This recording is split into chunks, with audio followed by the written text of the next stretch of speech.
ॐ वैश्रवणाय नमः। ॐ धनधान्याधिपतये नमः। नमः नमः। ॐ यक्षाय नमः। ॐ कुबेराय नमः। ॐ वैश्रवणाय नमः। ॐ धनधान्याधिपतये नमः। नमः नमः।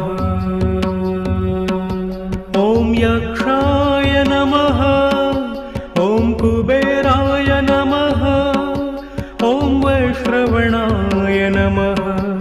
ॐ धनधान्याधिपतये नमः। नमः